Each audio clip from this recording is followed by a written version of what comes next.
Hey all, Steph here. Before we dive into this episode, I wanted to share some news. First, the monthly release date for new episodes will be changing to the third Thursday of each month from here on out. But don't worry, there won't be 7 long weeks in between, because in celebration of the anniversary of the podcast, we'll be releasing 2 episodes in August, the second of which will be released on third Thursday. What's really special about these anniversary episodes is that they both feature our listeners as guests. The past couple months of having my own quotes highlighted on social media has been an honor, but I'm excited to revisit the heart of the podcast, elevating the voices and perspectives of advocates and survivors that are often silenced when speaking out.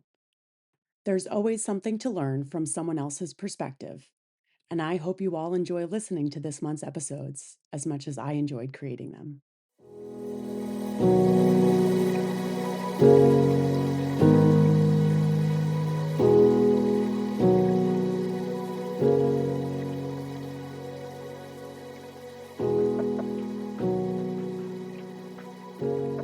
Welcome to Reimagining Anti-Violence Work, a small space where we're going to unpack the big issues currently impacting the anti-violence field and collectively dream up a new future.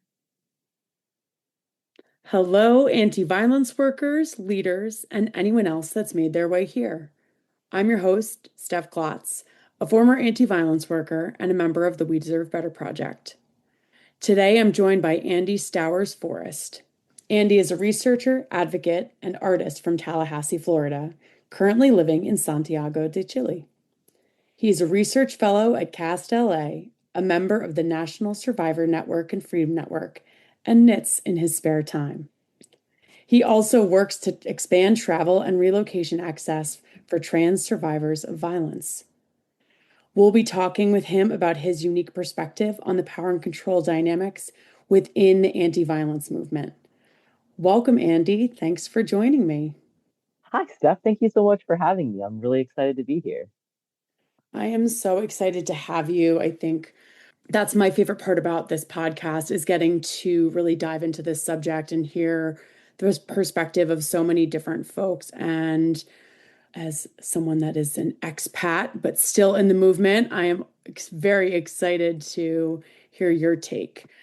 But before we get into all that, I wonder what inspired you to become involved in anti-violence work to begin with.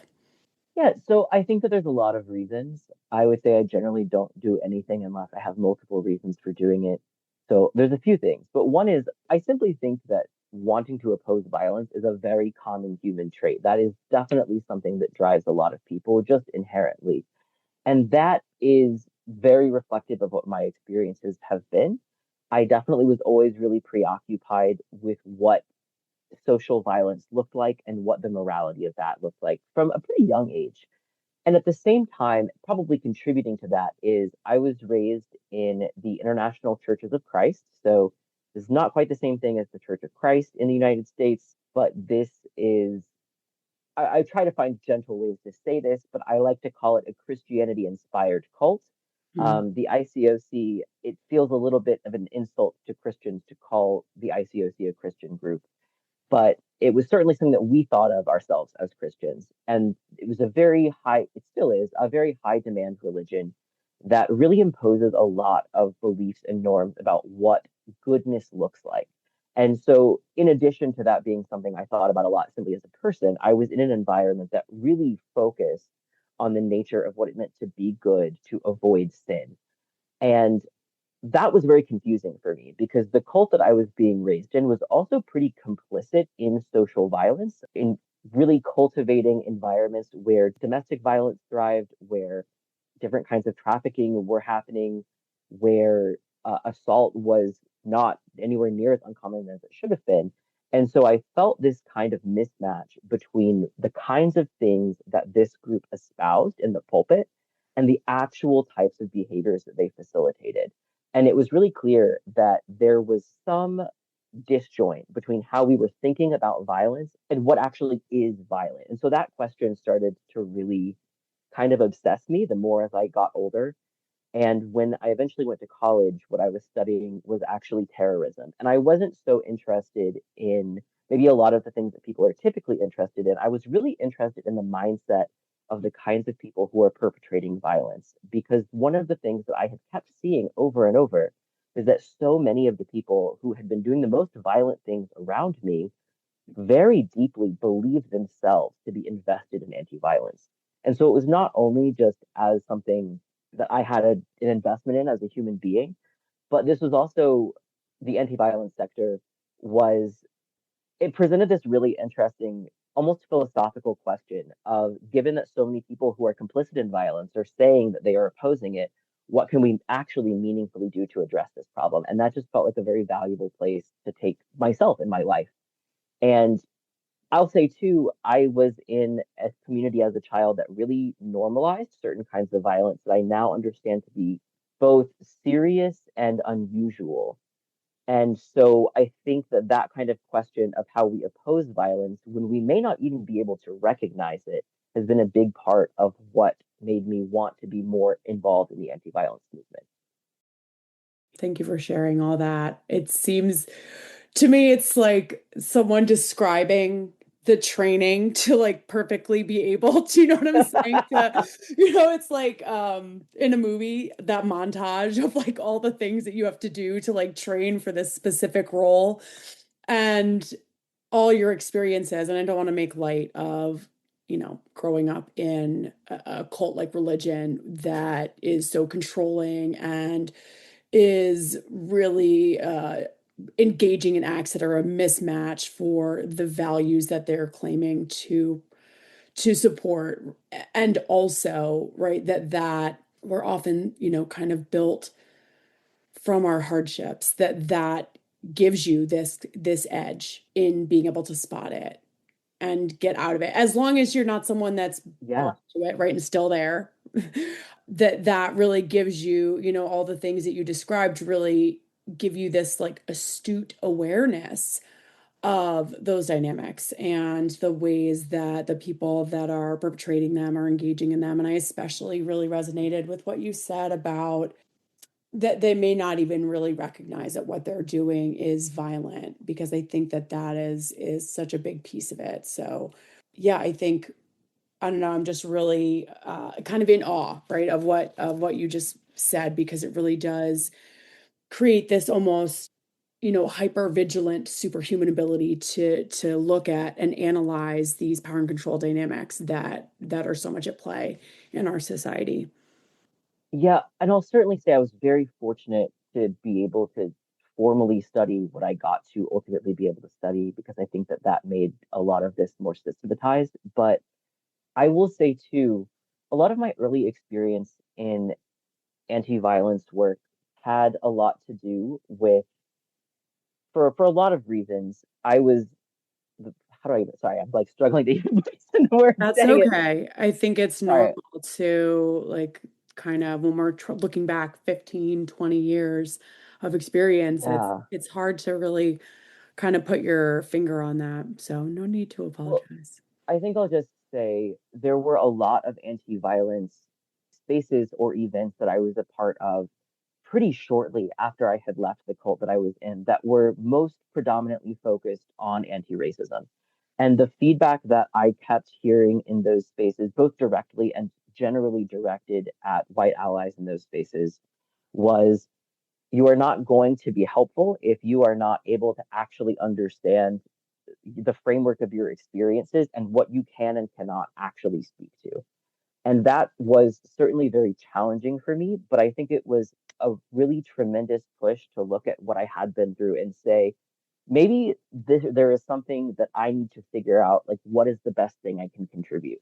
And so I would definitely say a lot of folks who were very close to me and who were willing to tell me that I was overstepping in certain ways also really helped me to get to this point of seeing what I could best contribute at. And I think that that helped me really develop this mindset of, it's okay that I maybe am not going to understand certain kinds of experiences. It's okay. It's all okay if I don't waste the things I actually can be useful on. So I would not say that I have always tried to make use of my experiences in this way. I think I definitely tried to avoid them for a lot of the time that I spent in the anti-violence sector. Frankly, in areas that were less likely to trigger something personal in me, but that maybe I was less likely to be suited well to contribute to. So that's nice to hear because it's been a lot of work to be able to accept the areas that I am and am not useful. Mm. Yeah, that's I think a really powerful perspective to take on, right? Where is my voice the most useful and the most powerful? It's something I really resonate with as well. Yeah, and I'm trans, so I had a very discrete moment at which I had to realize like me being perceived as a man saying this thing no longer comes across the same way it would previously in my life, maybe when I was perceived as a woman. And so I think figuring out how to navigate shifts in identity. And I had a friend put it as sometimes when you're just walking between rooms, there's a privilege differential that you experience in each room. And that may be scary to figure out how to address. But if you figure out how to address it, it can actually be useful. And so I think that was something that I had to figure out and learn along the way too. Yeah. I don't think I ever finished learning that. Andy, thank you for sharing that. And I will say I was born female and I identify as female. But the way in which I'm able to connect or resonate with what you're saying is that I spent 40 years of my life in, over 300-pound body, that aspect of my identity and how people respond to me in my body now versus my body then is a little right where I hold this. I no longer experience marginalization related to that aspect of my identity, right? And yeah, so it's again not nearly, I don't even want to say it's, try to compare apples to oranges or potatoes to apples, right? 'Cause it's a very different thing. Um, but that's really kind of just in this idea of having the way that you experience privilege or marginalization change over your lifetime, change in the space that you're in. I think that that is having that self-awareness is a really important kind of aspect of identity. So, yeah, thank you for sharing that as well. Yeah, I think too, to your statement, there's a lot of, I've been surprised by the extent of solidarity between folks who are like deeply invested in speaking about fat positivity and trans folks. Like, I think so many people I've met who have experienced discrimination based on their size are also very acutely aware of certain ways in which trans people might be experiencing body related discrimination in a way that sometimes I'm surprised. Not to say that those two things are equivalent, but I certainly do think that different experiences of marginalization often are sort of the same shape, you know? Yeah, right. It's like somebody reads your book by its cover and decides they know the all what all the chapters inside are saying in essence, right? Kind of like in Yeah. some significant and maybe more or less significant ways across different spaces and things like that, systems. But yeah, in general, on that person to person level, yeah, I think there's a lot there. So you started kind of hinting a little bit at your experience in anti-violence organizations. Can you share a little bit more about that and some of the things that you came across? Yeah. So I'll say maybe it's helpful context to clarify that I always thought of myself as being oriented towards reducing the violence that was happening in the world. I'm not saying that that's actually what I was doing, but in my mind, that was, I'm not a Christian anymore, but being raised very religious, I was like, well, that's Jesus's message, right? And so even as I was in a cult that was very clearly not accomplishing these goals, that was what I felt myself being oriented towards. And so taking steps away from that really just was kind of trying to hone in on what I thought it actually meant to be in anti-violence spaces. And I kept trying to seek those out sort of as I went along. And initially for me, that was being involved in a lot of activism and protest related spaces. And I think that there's a lot that's very effective about that. I think that there are certain limitations that I had in being useful in those contexts just for disability related reasons. And so I kind of started making a shift towards educational spaces that were identifying themselves as anti-violence, working with kids, working with teenagers. I felt so mission driven, so like, what do I do to make sure that the kids I'm working with have a better experience than I had at their age? that I was really willing to do anything I thought might help, to the point that I was also willing to overlook scenarios in which it seemed like the spaces I was in were taking advantage of me. And Mm. so one of these settings was a very mission driven, allegedly anti bigotry focused charter school that truly did not follow through on these aims. And that sort of coupled with the experience that I had had growing up started to make me incredibly skeptical of what spaces that were labeling themselves as anti-violence, anti-bigotry, what have you, were actually all about. And so that was an extremely disillusioning experience, I'll say. So I tried to identify other spaces where I was going to, again, like the focus was on being useful, right? Regardless of how that was going to affect me. And so I worked in a couple contexts where I was providing assistance for trans folks who were experiencing pretty serious marginalization, and where I was advocating for and doing research on behalf of other folks who had been victimized in the context of cults. And, I came into those experiences very aware that those who say that they are doing good are not always doing good, but was nonetheless surprised that over and over again, these same kinds of patterns began to show up in the spaces that I was in, where, from my perspective, I was very genuinely trying to figure out how do we make this space one that is safe, that provides the alleviation of social harm or violence that we say we do, but kind of again and again was met with objections in scenarios where I tried to identify, hey, I don't think we're doing this as well as we could be. And that was definitely the experience I had for, gosh, for years. And I think even at that point, I had a hard time recognizing what was and was not normal within the anti-violence sector because I was comparing it to a cult, right? So it was certainly better. And I wasn't sure how much better I was allowed to ask for. Mm. And so I think I accepted a lot that was not really acceptable. And after considerable experience of harm, both in my professional life, working for these organizations, and also in receiving direct services as a survivor of trafficking, I realized that a lot of the same patterns I had experienced or identified in the cult were still happening in these places. And as I was coming to this recognition, I was very, very lucky to find out about the National Survivor Network. And that was a space that provided direct education about the kinds of harms that survivors of violence experience in the anti violence sector, as well as what kinds of steps organizations and individuals can be taking to mitigate that harm. And it was kind of mind blowing to me that these were standards that already existed, that I'll say it made a huge difference for me that I was able, in many cases, to be paid to receive training and education. But ultimately, that gave me a new framework for being able to view these organizational environments so that I had some sort of structure for what this should look like Yeah. that was not just, it's not the cult. And so that really shifted what kinds of environments I was able to be in. I'm so sorry this is this long of an answer.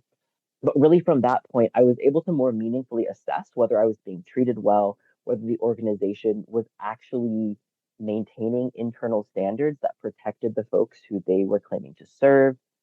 And slowly, that helped me to get myself into more professional situations where not only was I being held to standards that were based on real care and understanding, but I had the opportunity to grow in that environment as well. I really love what you said about the learning and that pouring into self. I think on a couple episodes, I've had folks talk about that and how they were able to really advance themselves with, education and training. And I think that that is such a great tool for anybody that's navigating this type of situation, right? Nothing that you do pouring into yourself can be taken away. But I think what really sticks out for me from what you said is what I think the thing that's always highlighted for me in these conversations is just the parallels to experiences of survivors in interpersonal abusive relationships, right? It's not as bad as that last relationship, and that Yeah. idea of well, what's this, what is it supposed to be? I don't have a map for a healthy relationship. What does that even look like? Is such a really common kind of scenario for someone that comes from like a family of origin that has that issue, right? And so it's kind Yeah. of the same to me. It's a little bit of that same idea of you had this like almost like little cultural pocket family of origin that really gave you that exposure to that translated to the workplace. It's just always so interesting to me, and I don't know how it never gets old, but it never does, that the things that we as workers are experiencing in relation to abuse in the workplace, it just continues to be parallel to what we see for the folks that are there as showing up as clients in that space as well. Yeah, yeah, I think about this a lot, and I'll say one of the first times that I ever spoke to anybody in my life about experiencing sexual assault, I was in a room with like four of my friends who were all about the same age, and I promise this is relevant to what you said, but we went around the room, and every single one of us was a survivor of sexual violence, and none of us had known that any of the other ones were. Right. And I think about that so much in relation to all of these experiences because it seems like a lot of the time the world generally is behaving as if violence is so shocking. But the reality is that it is a thing that just keeps happening kind of over and over. It becomes extremely quotidian. And I think that that's such an interesting aspect of the anti-violence sector as well, because we really, or I really, have had to accept as part of dealing with it that unfortunately, the kinds of behaviors that we are seeing that are violent are not shocking things that only the worst monsters in the world do. These are, the more terrifying and realistic possibilities that these aren't monsters at all. They're just regular people, and that these are problems regular people are likely to have until we figure out a solution. So I think that's been such an interesting thing in the anti-violence sector for me. And that was such a motivation to accept education, which was not comfortable. It was often me learning that things I had believed were wrong, and it was very painful. But I had become much more afraid of the understanding that most of the monsters of my life were just regular people. And that if I didn't deal with the faults I knew I had, then maybe I could be somebody's monster too. And that I think is like such an interesting element of the repetition of harm within the anti-violence sector. Yeah, Andy. Oh gosh, I love talking to you because you get me thinking on such a deeper level. And this is something that I also think a lot about really often, right? Is that we live in a society based on colonialism, based on racism, based on this hierarchy, patriarchy. Everything is power over. And yeah, that these things are baked into us. Someone once talked Yeah, about like white supremacy culture, like trying to teach a fish what water is, right? Because it's all around us. And I think that that is for all the ways in which people grapple for power over each other. It just this idea that there should be power over is everywhere, right? That yeah. it's baked into who we are, and that that self-awareness, that kind of like where can I dig it out of me so that I can be a part of perpetuating something that's different from that is Yeah, I guess I think so for my life, most of the vast majority of the time, the people who were ready to defend me, who taught me what it was like to be a person who was better, were people who did not look like me, did not maybe think the same way I did, who at some point I was taught to have a negative perspective on. And it became so obvious over and over that that was who kept showing up. And so I think the point for me where it became easier to seek education that may have been very painful was when I was like, yes, I'm steeped in a society that has taught me to see all of these people in all of these ways. And that will create this power dynamic between us that I think this sounds cheesy, but I was almost like, if I do not do everything I can to root this out of me, if I don't accept every ounce of education and training, how can I actually say that I love the people who got me out of this? And I felt that I couldn't. And that was just so much worse than simply accepting being wrong, which is very difficult because that is me saying what I think works is being so deeply driven by love for other people that you're no longer afraid of the ways in which you are wrong, which, I do strive more towards every day. I'm not fully there yet, but that's pretty antithetical to organizational structure in a lot of the ways that we set up organizational structure. So Yeah. it is kind of an inherent challenge that seems to be the most motivating thing for, me and people other than myself, yet that's very difficult to institutionally or systematically implement in a real way.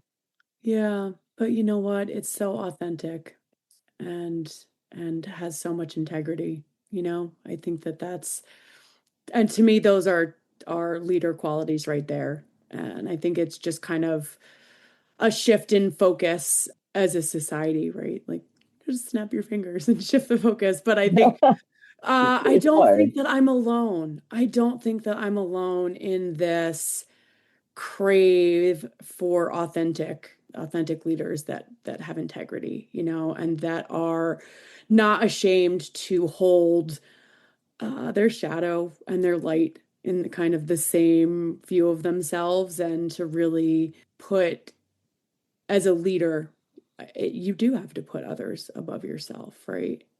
I guess you don't have to.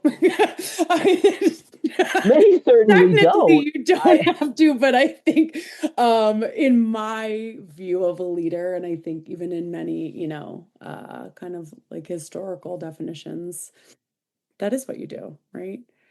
Yeah, I think most of the things that are good about me as a person are because of leaders who were that way, whether that was like a teacher or a coach or somebody. So I'm partial to believing that that's the way, you know? Yeah. Well, we have to learn it. You know, maybe it's not our parents or our community or whatever, but we learn these things somewhere, right? When I do an ethics class, I talk about like who's the person that is like the most ethical person you know, right? And some people say, Mm. my mom or whatever, but a lot of people it's somebody else, right? Somebody where they get that from their coaches, their teachers. So yeah, all these places where we pick up that moral compass that drives us forward doesn't have to be the same one that we're kind of scripted to have.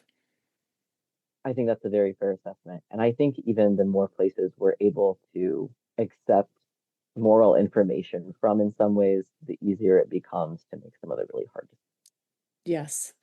The ability to take in new information and change how you think about something. Ooh, that's hard. It's very hard.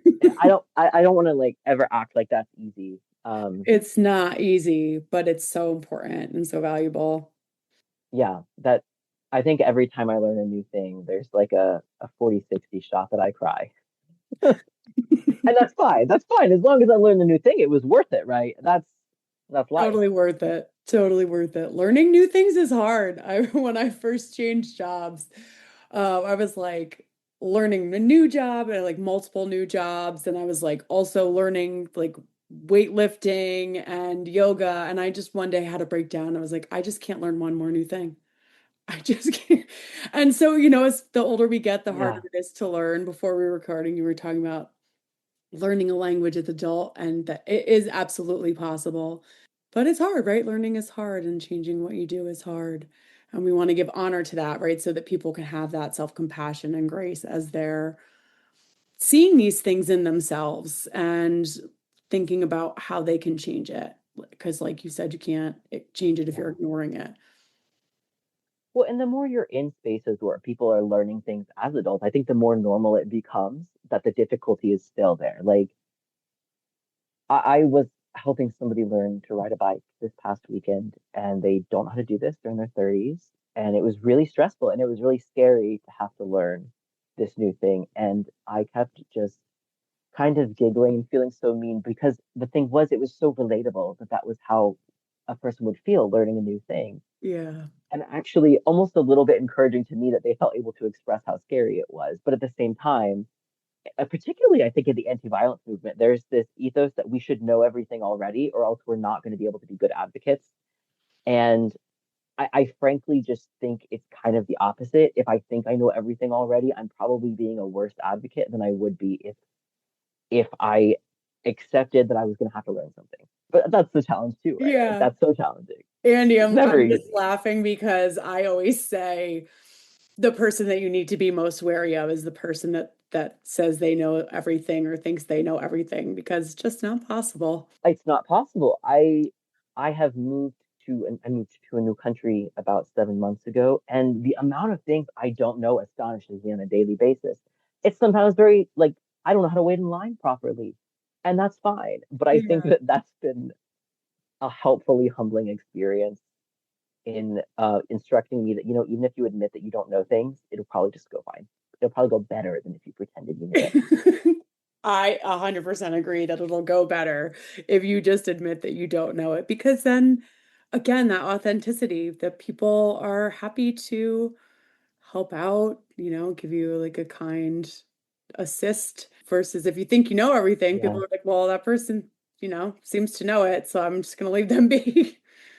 Well, and in anti-violence work too, I'll say I have a very clear memory of a point where I was taking an entrepreneurship class from an organization that serves survivors of trafficking. And there was a point where the instructor, who had really meticulously, lovingly designed this curriculum, realized that a question that she had put into the slides was very triggering for everybody who was present. And so quickly she said, well, you know what? We're not going to do that. Moving on. And I think about that a lot in my own professional work because it was really formative to see here's somebody who clearly put thought, put effort into this, and the moment they realized it was not helpful, they were willing to discard that for the sake of the people in the room. And that to me actually spoke so much more to her ability to be a good advocate than any of the times where she seemed super certain. So I think that I try to think about this a lot in this kind of work too, because I'm just so ignorant of what other people's experiences are always in all of my life. Yeah. Andy, again, my brain just can't stop, won't stop drawing parallels to how this relates to the work that we do with clients, but I often recall situations where I maybe got backed up and missed a client appointment or forgot to send the letter that I was supposed to send or did something that by mistake. And apologizing to that person and being accountable and just again being authentic about, what happened actually was more, I found that to be more not engaging, but more of a moment that made that client feel safe with me, I guess is what I want to say, right? That Yeah. that I held them in high enough regard to apologize and be accountable, right? And so it just kind of speaks to me what you just said of this idea that, that's like what being human really is. And when we are able to see these moments in others, it does build our respect and care for them, right? That someone being like, oops, oopsies, um, and being willing to acknowledge that is really powerful and exponentially powerful for survivors of violence who aren't getting that. And so just kind of like that, again, that ripple effect of it. Yeah, well, and I think so often we conceptualize the work that we're doing in the anti-violence sector as having the obligation of perfection. But most of what people, in my experience, often need is some kind of restoration of an understanding of alternative options, some kind of example of what relationship looks like to repair instead of leave ruptured, or what it can look like to repair it instead of using the rupture to justify violence.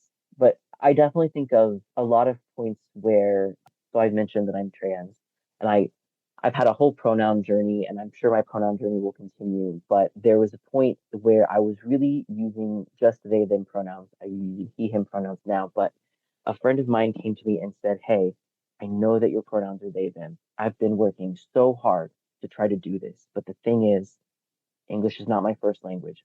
I keep messing it up. Can I call you he, him? I know it's wrong, but can I, is it okay? And I genuinely was so moved and touched that he was willing to be a person who cared about me in a way he felt was imperfect. It like makes me emotional to think about Yeah, this, no, that's honestly. so really powerful. But Yeah. But I think it was like, for me as a person who had experienced a lot of rejection for who I was, that in my life was a really restorative experience that was far beyond the experience, but gave me this grasp that, sometimes I'm going to encounter people who really won't understand or be able to communicate that they understand, but they're not bothered. It's okay. And that was a thing that I didn't know was an option in life, right? That somebody may want to do right by me and for practical reasons in this way genuinely just couldn't. And so those kinds of moments, I think, are so transformative for a lot of people Yeah. because the nature of so much of violence is, well, when things are good, they're really good. But when they get bad, they get bad. And for me, anyway, it was most critical to realize that there were people who, when something got bad, when it got awkward, they were still trying. So I do think, too, so much of the pressure to be perfect, so much of the pressure to appear perfect is antithetical to the nature of actually preventing violence, because what's needed to prevent violence is the ability to engage in repair. Mm. And so I do think too that that's part of why we see this cycle continue in the anti-violence movement, because it's very easy to be working in these spaces and to think, well, I have to be perfect. But when we think that, we're realistically just creating the fertile ground to perpetrate and perpetuate the kinds of violence that folks have experienced in our spaces before. Yeah, I think what you mentioned about this idea of imperfection, first of all, we know perfection is one of the tenets of white supremacy culture, but also just the reparative relationship. I did an entire presentation about how the relationship is more important to the healing than really anything else, right? And those corrective experiences, like you're talking about, those are so powerful. And I think I've had similar situations with my like workplace and Mm. just kind of like how things have gone there. So I think it just really speaks to this idea of people are whole humans and that we can't throw anyone away just because of their worst moment, which I think is a Yeah, difficult concept in our current world yeah, and also one that's very much needed. Because I think another thing that you said earlier is that we all share so much in common, right? But they're the things that we don't talk about. There are like our violent experiences, our illnesses, our, things that so many of us face, while at the same time seeing multi-dimensional aspects that make them unique. How do we hold both of those things? Because I think to me, that's really kind of the magic of what you were just talking about. yeah. And I definitely will say I find that very hard. I want to be somebody for whom it is easy to say opposing all carceral culture makes inherent sense to me. But that would not be an entirely accurate summation of what my true emotional experience of working in this movement is, right? Like there are certainly points where maybe I have an ideological commitment to something that is emotionally very difficult for me to actually reckon with in the nitty gritty of the moment, just because of the experiences that I've had. And I think for me, it has been very helpful to have touch points of people who maybe this person, it's not safe for them to be in my life, but I hope they get another life where things are better for them. And it helps me to think about, well, what would I want to be available to that person in their next life? What would I have wanted to be available to them in this life? And in some cases, that's like my mom, my dad, who I don't have relationships with because of their role in violence against me. But that doesn't actually have to mean that I can't understand that they are people who were steeped in a lot of normalization of violence in their childhoods. And it certainly doesn't mean that I can't consider what kinds of interventions would have prevented them from having not just an identity as a victim, but a dual identity as a perpetrator, if that makes sense. Yeah, no, that does make a lot of sense. And thank you for sharing that. That is a commonly growing situation in our society, folks not having relationships with their parents, and it can be really challenging dynamic for people to navigate. And so I think your transparency about that and what it means for you, and I don't think again, this really replicates what we know about abuse is that forgiveness is for ourselves and that we can forgive someone and also not have them in our lives and seek to Yeah. understand where their behavior came from and the importance of that and not perpetuating it ourselves. Yeah. Well, this is a strange thing to even say, but I think in some ways being able to recognize that I can have gone through so much and have changed so much and still be capable of something good means that maybe in another world that was possible for my parents' lives. Mm, And the fact that it didn't materialize for them doesn't mean I can't maybe do something one day, one time, that means it doesn't materialize for somebody else in their relationship with their child. yeah. And I think like it helps me almost to abstract the structure of what my parents experienced and to understand while I may not be able to really hold a lot of space and emotionally driven compassion for them, I can understand that there are people like them all over the world from all different kinds of high control religions. And I think that I can personally, I can make sense of it by saying, maybe I can't actually be constructive for them, but maybe there's somebody else who I can be constructive for. And in doing so, I'm being constructive for their child, who maybe is just another version of me, right? And I don't know, I think that this gets a little bit woo-woo, but it does help in a way to view everybody as maybe another version of what I might have been in another Fun fact about me is you can't be too woo-woo for me, Andy. life. Um, And this whole time I've been looking at the tree behind you and your like your screensaver and how it was Mhm. really branching out about this, how I think about people and all how we're interconnected in the multidimensional facets of us. So, but yeah, no, I think that is actually something I personally resonate with as someone that Mhm. doesn't have children and also works very hard to kind of break those generational curses and be an educator for other parents, a, fun aunt for some of the kids in my life and the ways that that indirectly breaks that cycle also. So definitely not too woo-woo because it's something I also really just kind of resonate with. I think we're probably not alone. I think there's a lot of us that are doing Yeah. this kind of healing that are in a place in a space that can use our voices to make a difference for others. And so it's really just they say hurt people. And sometimes that's true, but also hurt people, help people. And that I think is one of the most beautiful and powerful things that you can do with your harm is to heal as hard and difficult and painful as that is. And I think too, everybody is hurt on some level. Yeah. So hurt people do hurt people, of course, because all of the people who are doing hurting are hurt, but so are all of the people who are doing healing or Yeah. helping. And I think just accepting a lot of this as this is part of the human condition and where we are as a species right now. And maybe we'll figure these things out, but we haven't.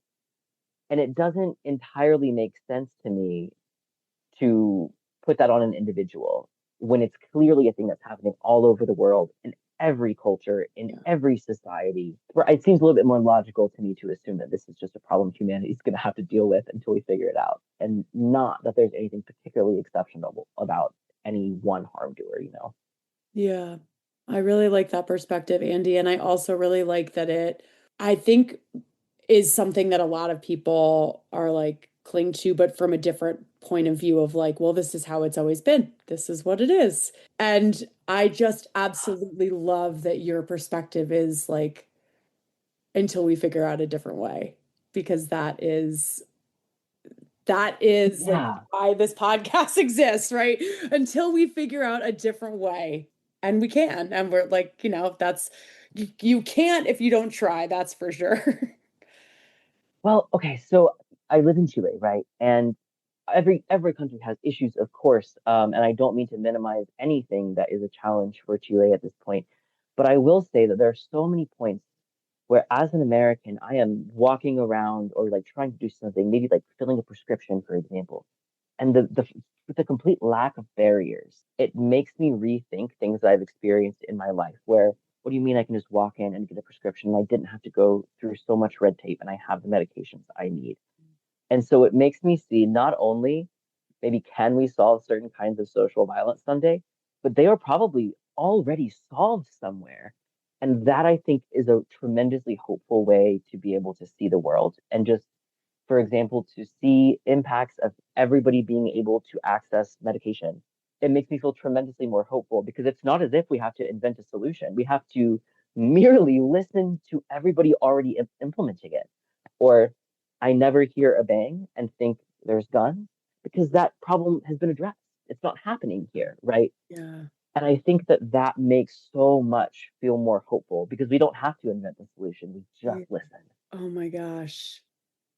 That to me just connects back to the power over, right? And the better than, Mhm. because Yeah. it's so inherently American to believe that our way is better than, right? It's like Yeah. that's like the rhetoric, the propaganda that's been like I'm 44, so my whole life it's like proud to be an American, like we're the Yeah. best country in the world, and so much of that it's not evidence-based.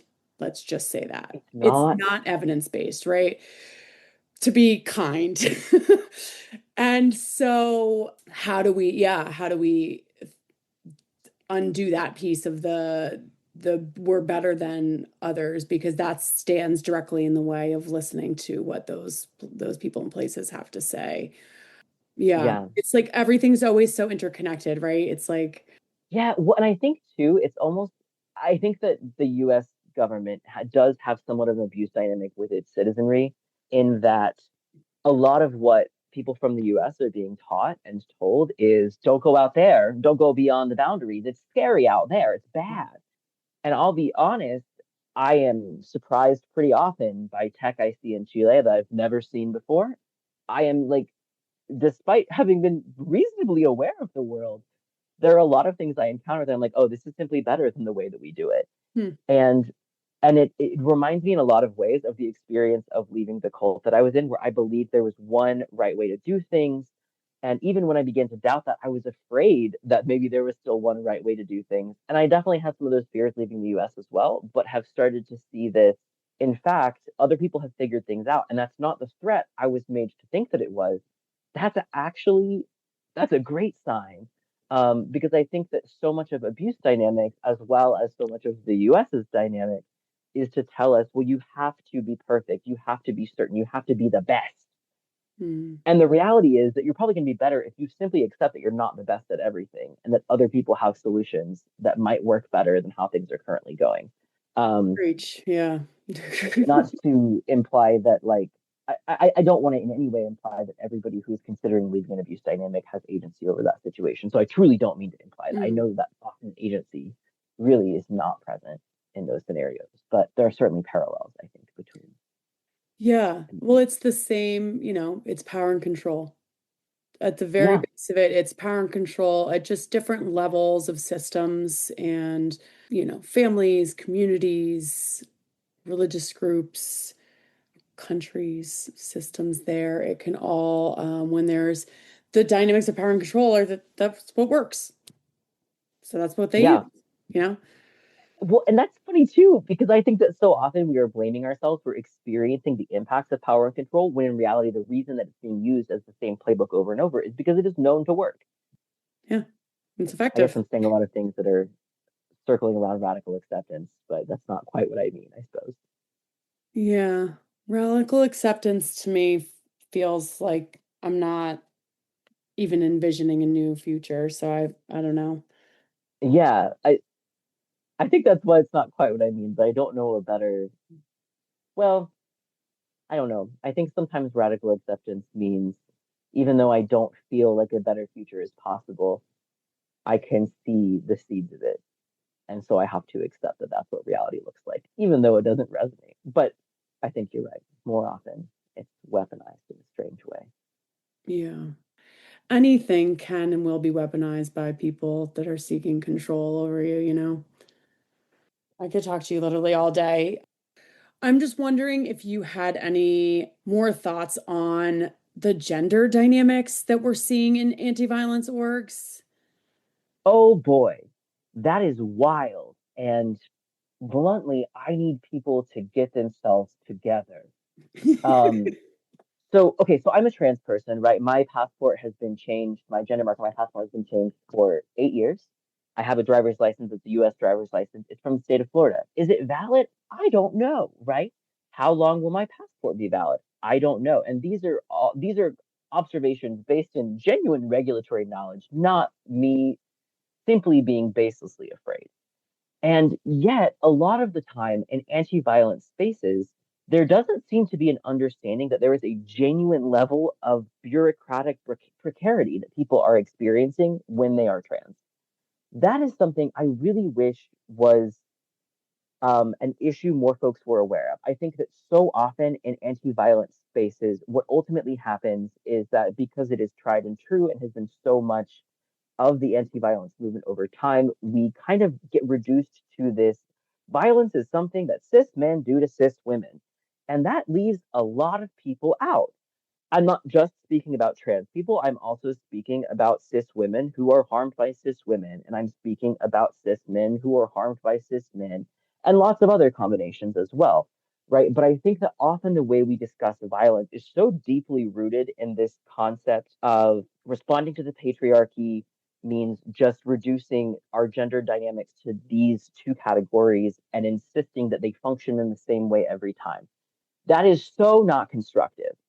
And often people assume that I'm saying this just because I'm trans, but I'll say I am shocked by the extent to which my experiences in the anti-trafficking space have made me aware of the total lack of options for cis men to the extent that I think I have become more compassionate for some men who did harm to me because they were also survivors themselves. And the more I think about it, the more I go, where could they have gone? Where could they have gone to say, I was raped, I was trafficked?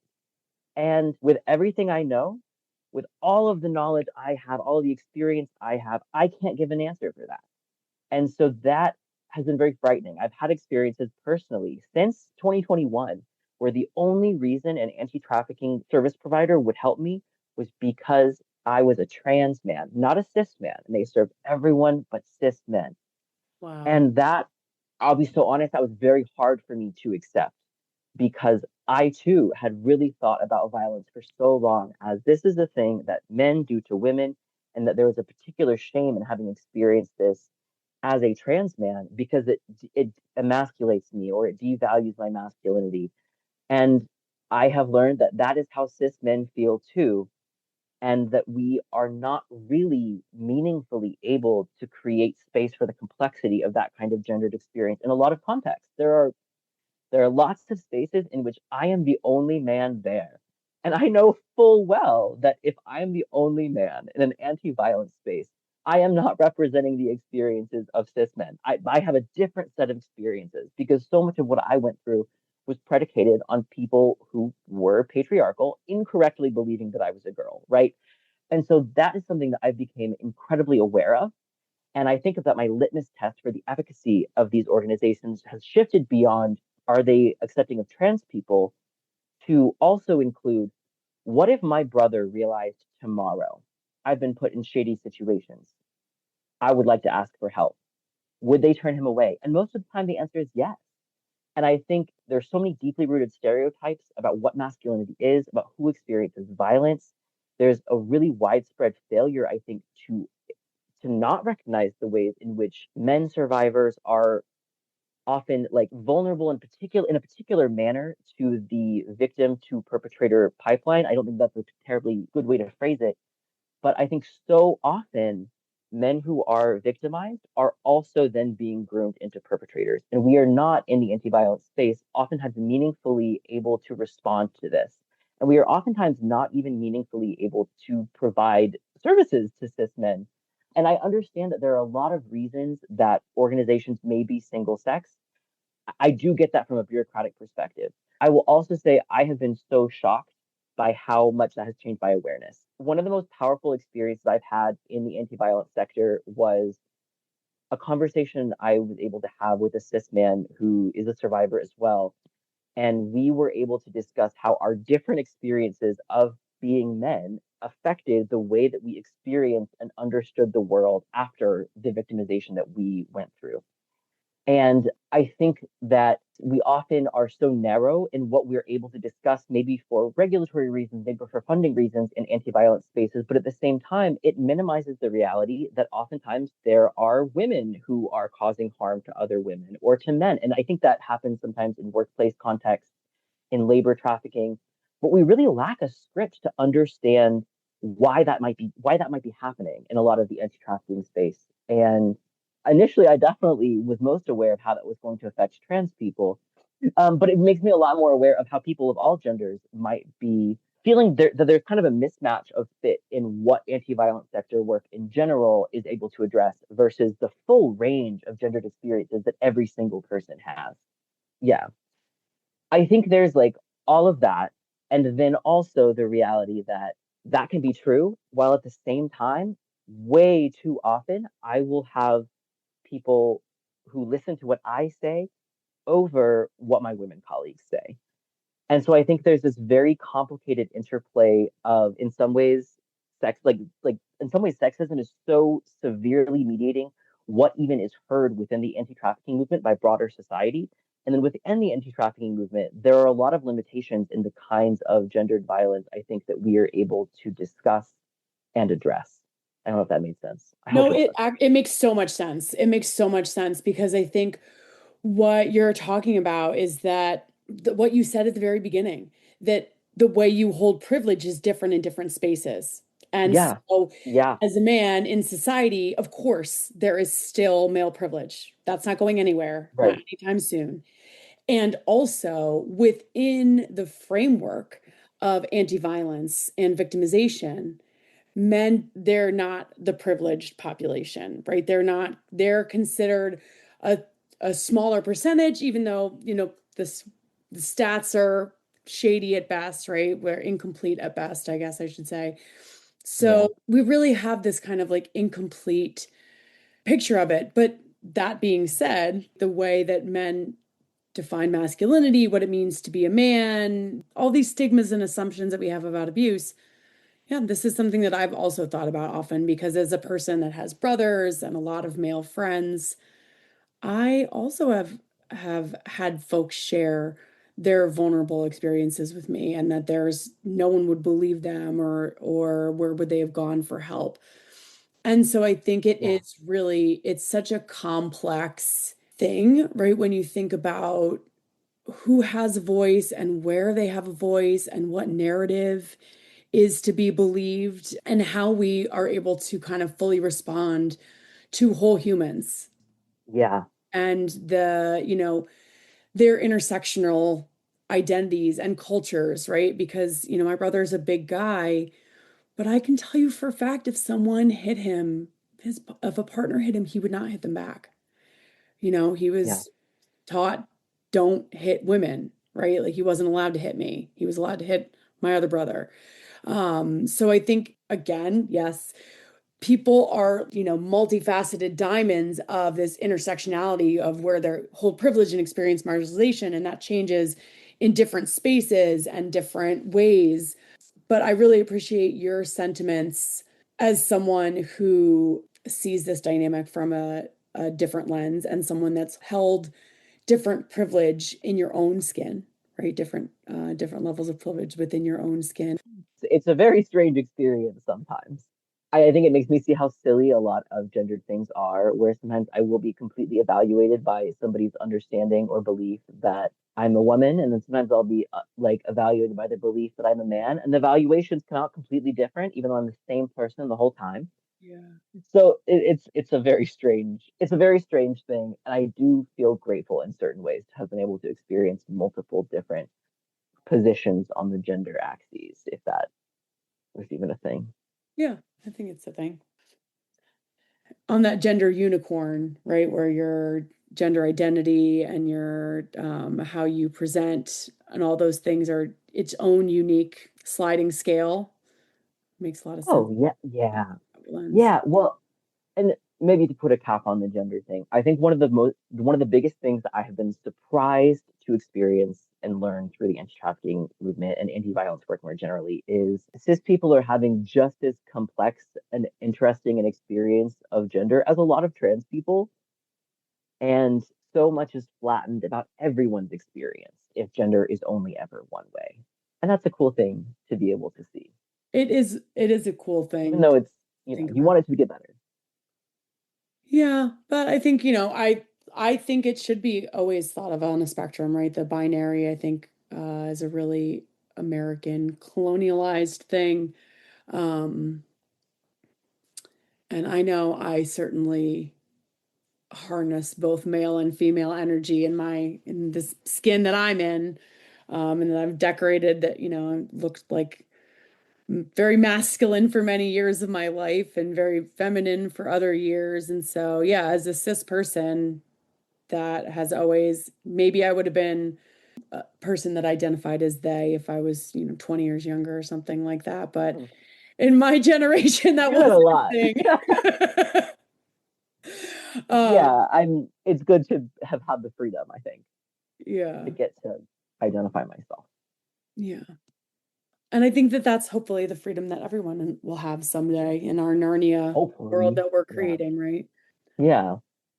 Andy, any last advice you have for like advocates or change makers for those folks? I have a list. I'll try to be so quick, but I made notes for this. Number one, and this is not intuitive. If you do not speak a language other than English, oh my gosh, work on it, work on it. I promise you will not regret it. And particularly if you're working in the US and you don't have any level of Spanish competence, learn some basic pleasantries. Start from there. Personally, I was very insecure about using anything beyond English in professional context because I knew that my fluency and accent were rough. But I have learned that it means a lot to be willing to communicate in any way I know how. And not only that, but I am able to read and hear from so many more voices because that is a skill I'm invested in developing. You do not have to achieve fluency for learning another language to make you better at the work that you do. Like, even if you don't completely learn it, it will still help. That's my number one thing. The other things are always be surrounded by people who you trust to tell you when you are wrong. Mm, I think that has been one of the most central things for me. And then two more, and then that's it. I think it is really hard to have an idea of what the world should be. And you don't have to have a complete one. But if you have something that you can go back to, I think that that helps. So when I was in college, I saw the show Once Upon a Time. And in one of the early episodes, there's a scene where the characters are having this war meeting kind of thing. They are planning for a militarized conflict.